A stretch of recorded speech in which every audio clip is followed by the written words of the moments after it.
안녕하십니까. 2월 8일 녹화하는 용쟁호또 2부 하도록 하겠습니다. 자, 1부는 우크라이나에 했었고요. 2부는 좀 다른 이야기 좀 하도록 하겠습니다. 최근에 한미 외교장관 회담이 열렸습니다. 박진 외교장관 미국에 있으면서 블링켄하고 이제 만났는데, 아마 최근에 가장 화두가 됐던 거는 역시 이제 윤석열 대통령의 이제 핵 보유 발언 이런 거였습니다. 핵 보유 발언 나중에 이제 진화시킨다고 이제 무진 애를 썼는데, NPT 체제를 준수하겠다 그런 이야기를 쭉 했었고, 오스틴 국방장관도 날라왔고, 그래서 동맹에 더 이상 균열은 없다. 그래서 이제 핵 확장 억제 전략 의심하지 마라. 미국이 철저히 이제 도와주겠다. 이런 거 갖다가 이야기를 했고, 그런 걸 이제 잘 현재의 약간의 이제 생겨난 균열을 봉합해 나가는 아마 그런 시기였던 것 같습니다.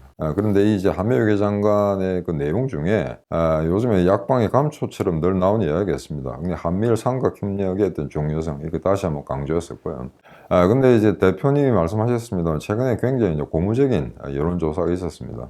우리나라 국민들 우파나 좌파나 다 떠나서 일본하고 협력 관계를 가진다. 특히 안보 문제에 있어서 그런 걸 이야기하게 되면 굉장히 거부 반응을 일으키는, 생리적으로 싫어하거나 또는 어떤 논리적인 사고 판단 없이 그냥 일본하고 하는 거는 절대 안 된다. 우파에서도 그런 어떤 고정관념들, 그런 알레르기 반응이 있습니다. 그런데 한국의 72.2%, 여론조사에서 72.2%가 한미일 삼각동맹이 필요하다. 그러니까 그걸 완전히 군사 동맹 형태로 새로 조약을 체결하지 않는다 하더라도 서로가 정보를 공유하고, 일단 여사한 경우에 북한의 도발 같은 게 있을 경우에 이 삼국이 긴밀하게 협조해서 대응할 필요가 있다 하는 데 대해서 전 국민의 70% 이상이 그 내용을 찬동한다는 건 이제 지금까지 여론조사 결과를 완전히 뒤집는 그런 내용이었거든요.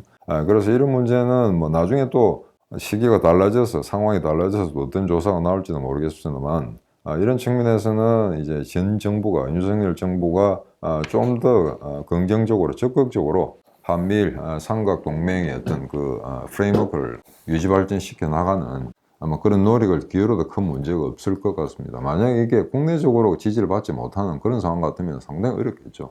그래서 독일의 어떤 숄츠가 이제 지지한 거, 레오파드 2 전차 공유하는 문제를 이토록 질질 끄는 것도 1차적으로는 독일 국민들의 여론이 그리 좋지 않습니다. 옛날에 2차 대전에 어떤 그런 경험도 있고 하기 때문에 살상 무기를 인근 국가한테 전달한 거에 대해서 독일 국민들도, 일반 국민들도 굉장히 거부 반응이 있는 거죠. 그건 일본에 대한 어떤 알레르기적 반응하고 그 유사한 맥락에서 설명될 수도 있는 부분입니다.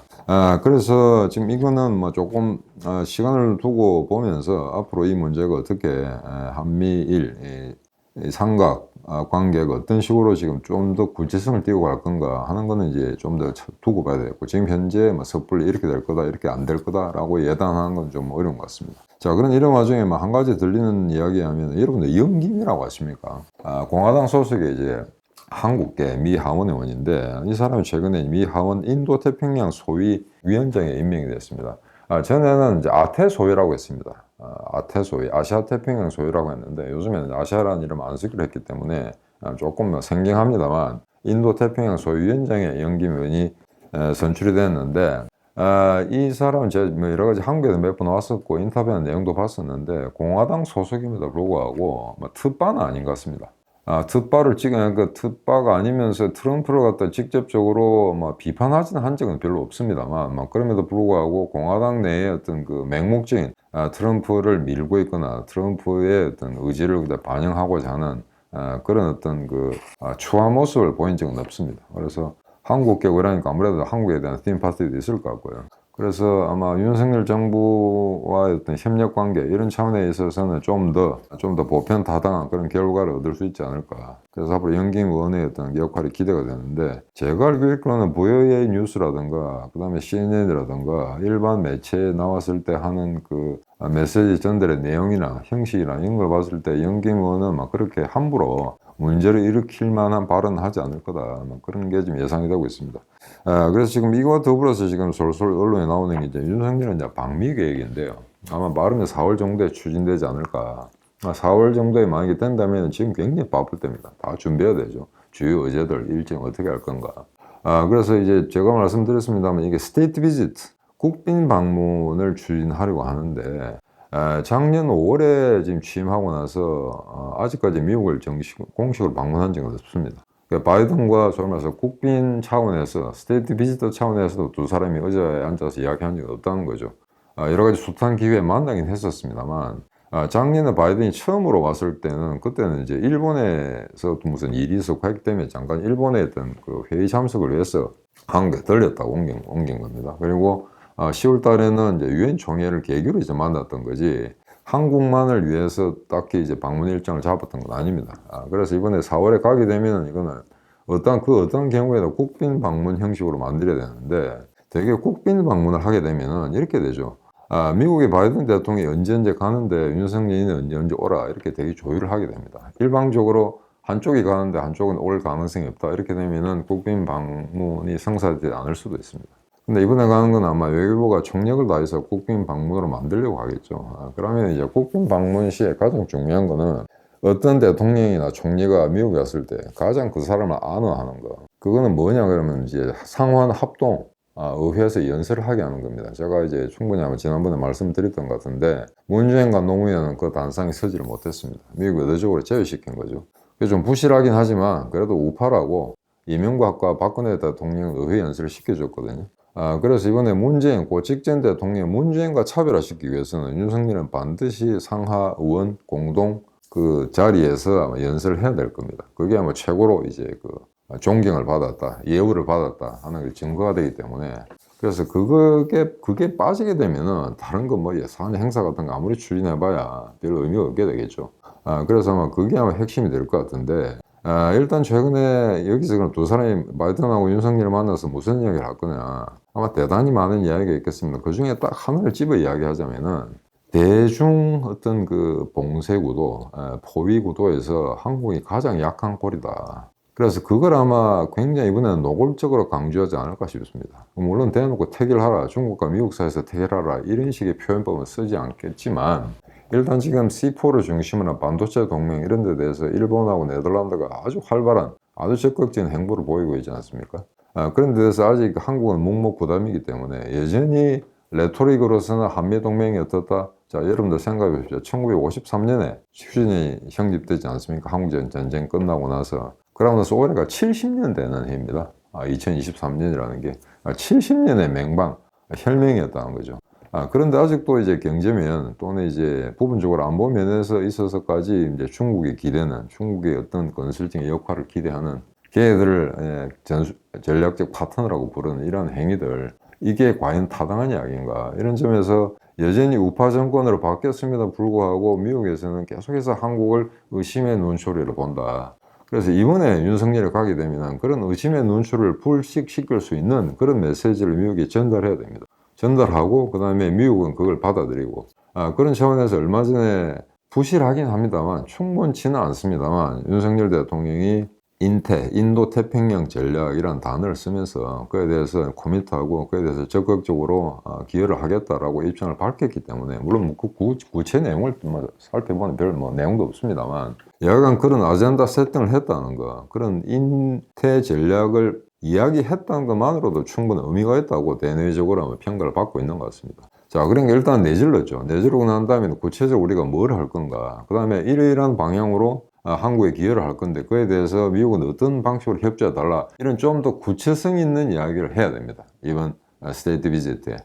그러니까 그게 얼마나 이제 준비가 되는지, 그 다음에 그 만나고 난 다음에, 바이든하고 만나고 난 다음에 이제 공동 기자회견 하면서 이제 그 조인트 스테이트먼트를 내겠죠. 공동 성명. 그 공동 성명이 얼마나 획기적이고 우리의 적을 두렵게 할 수 있는 게 되는가 하는 것은 전적으로 한국 정부에 달려 있습니다.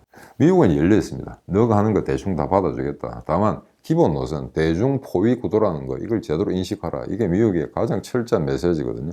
그럼 거기에 부합하면서 한미일 삼각 동맹 체제를 어떻게 유지 발전시켜 나갈 것인가 하는 문제, 이런 걸 좀 더 구체성 있는 내용을 담아서 그 인태 전략의 내용을 좀 더 풍부하게 해야 될 그런 어떤 과제가 현재한테 우리들한테 놓이는 그런 상태입니다.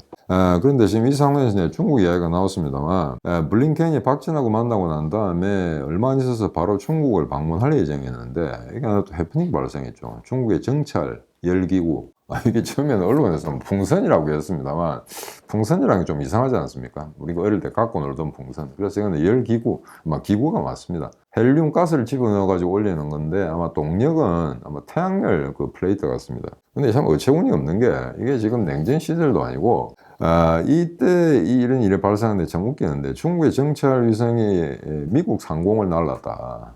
그래서 이게 8일 동안 머무고 있었는데 뭘 이렇게 뜸을 들였는지 얼마 전에 미국 전투기 F-22던가요. 아마 그게 아마 미사일을 사이드와인더 미사일을 쏴가지고 이제 격추시켰다고 하는데 격추라고 해야 되나 좀 이상합니다.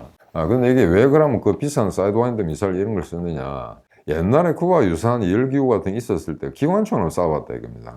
그랬더니 이게 헬륨가스라는 게 좀 특이한 게 그게 바로 폭파가 안 되더란 겁니다. 우리 고무풍선 뻥 터지듯이 안 터지고 그냥 서서히 가스가 빠지면서 지상에 도착하는 데까지 엄청난 시간이 걸리더라는 거죠. 그래서 한 방에 미사일로 그냥 격파시켜버렸다. 이런 뉴스가 나왔습니다. 근데 뭐 중국은 그게 아니라 그러고 이게 뭐 바람에 편서풍에 의해서 날아갔다 이러는데 이게 말이 안 되는 거죠. 아마 이거는 중국에서 아마 그 미국의 시설들을 갖다가 관측 정찰할 수 있는 그런 아마 기기를 달았을 겁니다.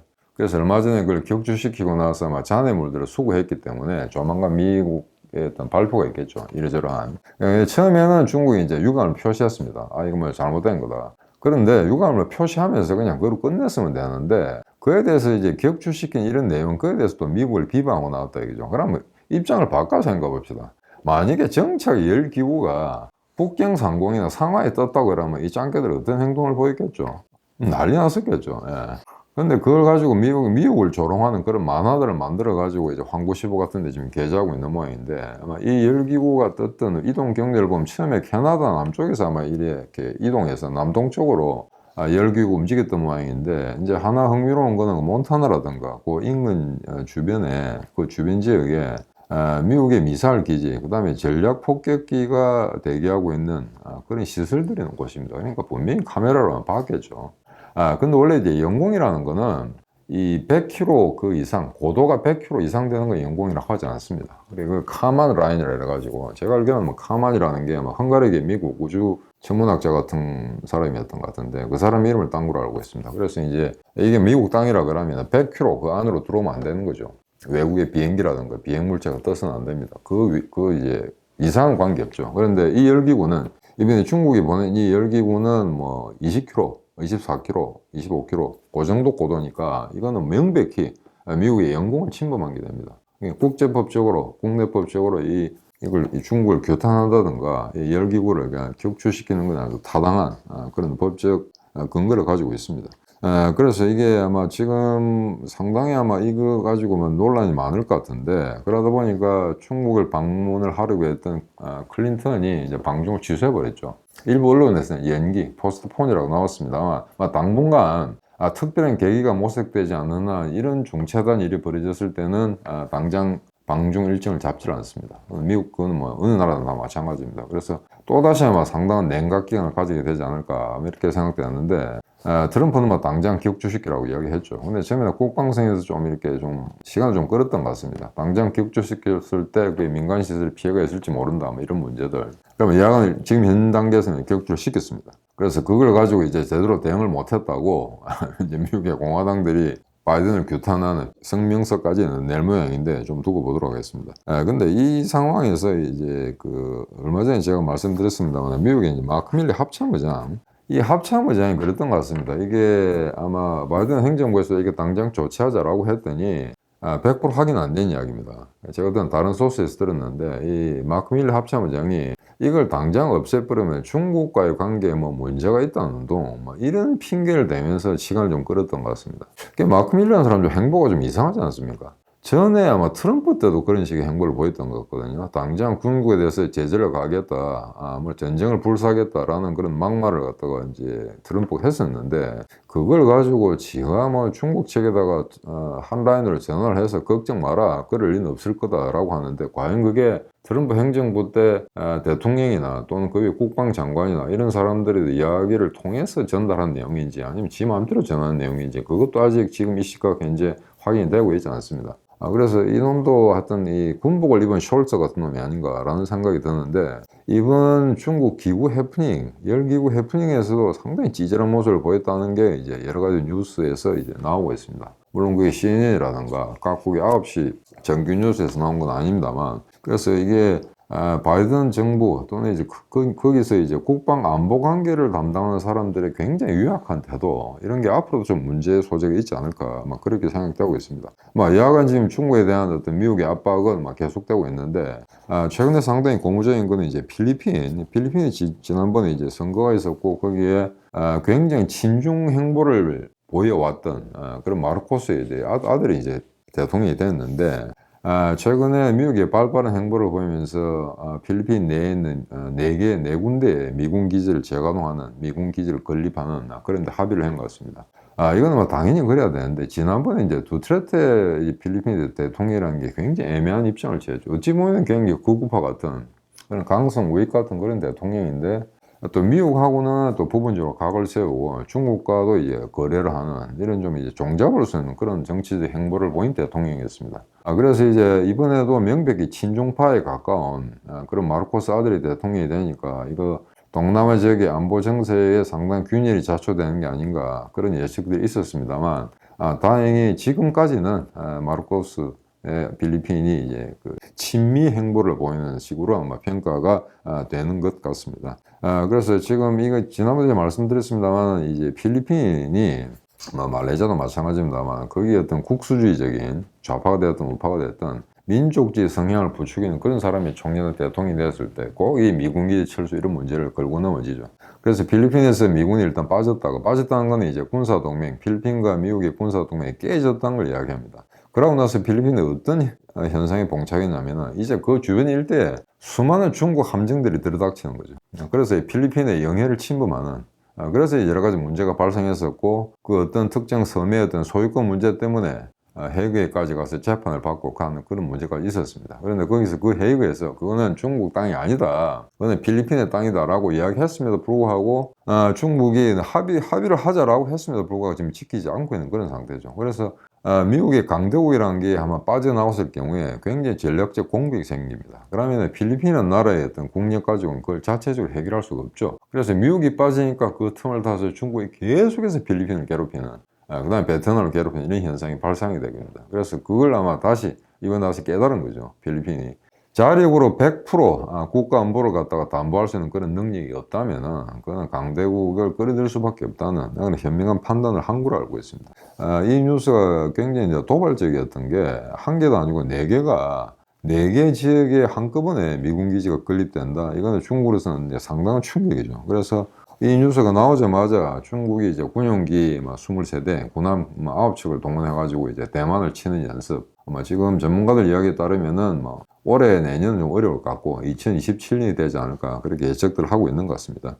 그래서 그 훈련을 실시하면서 일종의 이제 중국이 이제 시위를 했던 거죠. 그런 일이 있었고, 그 다음에 또 하나 이제 이거는 우리가 봤을 때는 괜찮은 고무적인 일이라고 할 수 있는데, 서사마 같은 경우에 완전히 이제 친중 세력한테 잠식을 당해서 연일 이제 반중 데모도 나고 이런 폭력 사태가 발생하고 있습니다. 서사마 같은 게 굉장히 이제 좀 위험스러운 그런 사태에 처했는데, 최근에 피지 같은 경우에는 조금 완전히 태도를 이제 달리하고 있습니다. 지난번에 태평양에 있는 여러 도서 국가들하고 중국하고 안보 협약 같은 걸 맺으려고 했었는데 피지가 강력하게 반대해서 무산된 적이 있습니다. 근데 이번에 이제 피지가 이번에는 정권이 바뀌었죠. 그전에 정권에서도 역시 친중 행보를 보이면서 이런 계약을 맺었던 것 같습니다. 이제 중국 애들이 피지 섬에 와서 장사를 하고 이제 비즈니스를 하고 있으니까 거기서 여러 가지 또 문제를 일으킬 거 아닙니까? 그러니까 그 경우에는 중국의 공안이 와서 그 범인들을 그래도 붙잡아가는 그런 아마 범죄인 인도 협약 같은 걸 또 맺었던 모양입니다. 근데 그렇게 되면은 피지의 치안 같은 문제, 그런 국내적인 문제도 중국에 관여하게 되는 그런 또 위험의 소지가 발생할 수 있는 거죠. 그래서 이번에 정권이 바뀌고 새로운 대통령은 그걸 없애버렸습니다. 그러니까 중국과의 어떤 그 경찰 협약, 그걸 갱신하지 않겠다. 그래, 임으로 봐서는 이제 이번에 필리핀사드라든가 피지라든가 그렇게 많지는 않습니다만, 아시아 태평양 지역에 있는 여러 국가들이 이제는 중국과 어느 정도 거리를 두는 실질적인 행보를 하는 게 아닌가 그렇게 예측이 되고 있습니다. 자, 그런데 여기서 그러면은 아까 저 윤석열 대통령이 4월에 있을지 모를 미국 국빈 방문에 대해서 제가 잠깐 말씀드렸습니다만, 이게 지금 중국이 지금 어떤 행보를 보일 건가, 한국에 대해서 어떤 행보를 보일 건가 하는 거는 지난 문재인 정부 때 이미 다 드러났습니다. 완전히 이제 호구로 보고 있는 거죠. 그래서 윤석열 정부로 이제 정권이 바뀌었음에도 불구하고 예전과 크게 달라진 것이 없다. 왜? 중국이 요구하지도 않았는데 한국은 자꾸 중국 보고 무슨 뭐 건설 역할을 다 해달라, 북한에 대해서 너가 영향력이 있지 않느냐 이런 이야기, 그 다음에 우리는 뭐 전략적 파트너로서 여전히 글로벌 경제를 지탱해야 될 그런 중요한 협력 관계를 담보하고 있다, 이런 식의 이제 메시지를 남발하니까, 그러면 중국으로서는 아이 자식들 내가 요구하지도 않았는데 저런 발언들을 하는 거 보니 뭐 문정권 때하고 똑같이 다루면 되겠네 라는 그런 착각에 빠지게 만드는 거죠. 그걸 제발 착각에 빠진다고 말씀드렸는데 그게 착각이 아니길 바랍니다. 최근에 이제 성김하고 김건희라는 사람 대화를 제가 보이의 뉴스에 봤습니다. 보이는 보이스 오브 아메리카 뉴스인데요. 성김은 아시죠? 지금 현재 북핵 대사입니다. 전에 10년 전에 한국 주한 미국 대사도 했었고요. 그 다음 지금 인도네시아 대사를 하고 있는데 북핵 대사를 같이 겸하고 있는 그런 상태입니다.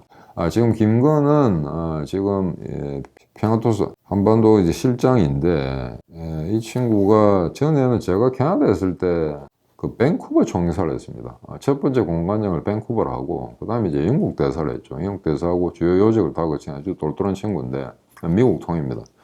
미국 통인데, 두 사람이 이제 보이의 뉴스에 나와서 최근에 윤석열의 핵 보유 발언, 그 문제에 대해서 이제 토의한 그런 시간이 있었는데 굉장히 재미가 없었죠. 둘 다 이제 현직 관료이기 때문에 둘 다 정책 백그라운드가 없죠. 성김 같은 경우에도 이제 관료 출신이라 봐야 되니까. 근데 보이의 뉴스에 영어하는 그 한국계 아나운서가 굉장히 예리한 질문들을 많이 했습니다. 그러니까 핵 억지 확정 능력, 어떤 핵우산, 그에 대한 어떤 미국의 확신이라든가 그게 한국 국민들한테 와닿지 않으니까 이런 식의 어떤 여론조사가 나오는 게 아닌가, 굉장히 이제 예리한 질문들을 했었는데, 거기에 대해서 성김이나 김건희나 마치 이제 짜고 나온 것처럼 이제 굉장히 두리뭉실한 이야기로 넘어가 버렸거든요. 예전에 비핵화나 평화가 필요하다는 둥 이런 이야기. 그 과정에서 이 아나운서가 성김 대사한테 이런 이야기를 했습니다. 어떻게 물었냐면은, 그러면은 지금 현재 북한이 핵을 여전히 보유를 하고 있는데 그걸 포기하지 않는 상태, 그에 대해서 어떤 형태로든 자기들이 유지하겠다, 헌법까지 바꿨지 않습니까? 북한의 헌법. 그런 상황에서 핵 협상 또는 이제 그 평화 협상, 이런 내용, 군축이라고 말하기는 좀 어렵겠습니다만, 핵미사일 도발을 갖다가 중단시키고 핵 보유, 핵 실험을 중단시킬 수 있는 그런 가능성이 있다고 보느냐라고 이야기했더니 성김이 I believe라고 이야기했거든요. 이게 가능하다고 이야기하거든요. 성김 대사도 제가 부산에 가서 만난 적이 있는데 당신 한국말 알 거 아냐고, 그게 가능하다고 믿느냐고. 이렇게 이야기를 하니까 이 김건도 뭐 할 말 없죠. 어차피 그 노선에 따라서 이야기를 해야 되니까 계속해서 이거 외에 다른 방법이 없다, 꾸준히 여전히 뭐 외교적인 그 노력을 계속할 거고, 북한이 저렇게 민생을 갖다가 파괴시키는 북한 사람들을 갖다가 빈곤의 나락으로 떨어뜨리기보다는 빨리 협상을 해서 세계 경제에 다시 편입되고 핵을 포기하고, 그렇게 되면 너희들도 남한처럼 잘 살게 될 거야 하는 이 유치한 발상들의 레토릭을 갖다가 또다시 강조하고 되풀이하고 나온 그런 상태거든요. 그래서 이런 거는 다음에 아마 보이의 뉴스는 이 관료 출신들은 아마 이게 방송에 부르진 않을 겁니다. 이런 식의 답변을 하게 되면 하나만은 이야기 되거든요. 그러니까 전혀 현실성이 없는. 그다음에 성김 대사 같은 경우에는 좀 웃기는 게, 북한이 분명히 협상 테이블로 나올 수 있다 이렇게 계속 밀어붙이면은, 외교적인 노력을 강화하면은 분명히 협상 테이블로 나올 수 있다고 이야기해 놓고는 아나운서가 또 이렇게 질문했습니다. 그러면 러시아와 중국이 과연 북한을 꼬들길 수 있는 건설 역할을 할 수 있겠느냐? 너 그렇게 도발하면 안 된다. 동북아 안보 지형에 상당한 문제를 발생시키게 되기 때문에 너희가 좀 얌전해져야 된다라고, 그런 어떤 억지력을 발휘할 수 있느냐라고 했더니, 아마 북한이 도발했을 때 지금 현재 상태로 봐서는 러시아와 중국은 북한 뒤에 숨어버리지, 북한한테 비판하거나 과거처럼 북한을 내몰거나 북한에 대해서 경제 제재를 가는데 찬동할 거나 할 가능성은 없다라고 또 이야기했습니다. 성김이. 그럼 자기가 앞에 한 이야기가 맞지를 않잖아요. 중국과 러시아, 중국과 러시아, 그다음 북한이 여전히 하나의 세트로 움직이고 있는 그런 상태에서 어떻게 그게 평화가 도래한다, 그 다음에 북한이 핵을 포기할 거다, 그런 시나리오가 가능하다고 하는 거죠. 그건 불가능하다는 겁니다. 그리 가능하다면은 지금 현재 유엔에서 러시아와 중국은 철저히 북한을 고립시키고 서방과 함께 북한하고는 거리를 둬야 되는 그런 입장이나 어떤 언서를 남겨야 되거든요. 근데 지금은 전혀 그렇지 않습니다. 그렇지 않은데 바이든 행정부에서 뭐 계속 대화는 해야 된다, 뭐 외교적 노력을 다하겠다 이런 식, 그 다음에 여사한 경우에도 북한을 뭐 적대시할 생각은 없다 이런 식의 말도 안 되는 레토를 계속 남발하다 보니까 성김이라는 사람도 지금 바이든 행정부에 소속되는 관료이기 때문에 그 이상의 말을 할 수가 없는 거죠. 그렇기 때문에 이 비핵화 평화가 얼마나 허구적인 표현이냐 하는 거는 갖다가 여기서 다시 한번 생각할 수 있는데, 일단은 지금 윤석열 정부가 당장 폐기해야 될 내용이 있습니다. 중국을 더 이상 전략적 파트너라고 부르면 안 됩니다. 그게 스트래티지라는 말을 쓰게 되면 이게 굉장히 미국의 심기를 거스르는 이야기 되거든요. 과거에 푸진타오 체제라든가 그런 시절에 어떤 경제 일변도 그냥 안보, 어떤 미중의 어떤 안보 갈등이라든가 이런 문제가 전혀 발생하지 않았을 경우에는 아무 나라나 대독과 전략적 파트너라고 이야기해도 괜찮습니다. 하지만 지금 이렇게 중국과 미국이 대립각을 세우고 있고, 나중에 우크라이나 이 전쟁이 끝나고 난 다음에 세계 판도가 다시 한번 구냉전 시대로 되돌아갈 그런 새로운 지형이 만들어지는데, 지금도 보면은 지금 한 10년, 20년 전에 그때의 어떤 그 세계 정세 판단에 근거해서 중국을 여전히 경제적 친구라든지 또는 한반도에서 이제 북한을 견제할 수 있는 유일한 지렛대역을 할 수 있다든지 그런 식의 건설적 역할을 중국한테 기대하는 것 자체가 어불성설이거든요. 그러니까 지금 당장 모든 걸 미국의 뜻대로 또는 서방이 만들고자 하는 그런 가치체계에 한국이 100% 흡수되지 않는다 하더라도 지금 당장 취해야 될 일은 더 이상 중국을 전략적 파트너로 불러서는 안 된다는 이야기입니다. 자, 피지나 필리핀도 떨어져 나가고 있는 상황이거든요. 근데 한국이 북한의 침략의 위협을, 재침의 위협을 받고 있는, 그리고 이미 1950년대에 중국과 한파 승부를 벌였던, 열전을 했던 그런 아픈 기억을 가지고 있는 한국이 여전히 중국을 빨고 있다? 이 상태가 유지된다면 미국은 일본과는 그 어떠한 형태의 조약이나 군사 협력을 강화할지는 모르나 한국과는 계속해서 거리를 두고자 할 겁니다. 이거는 불을 보듯 뻔합니다. 당장 전략적 파트너란 말을 폐기하시기 바랍니다. 자, 2부 얘기를 마치도록 하겠습니다. 안녕히 계십시오.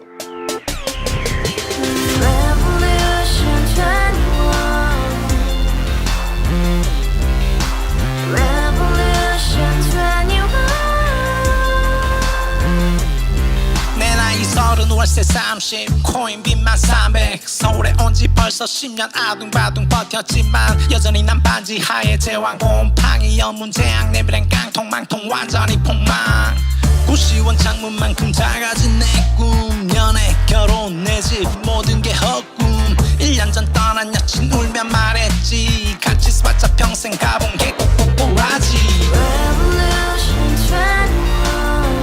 가바후스 700 나도 소유주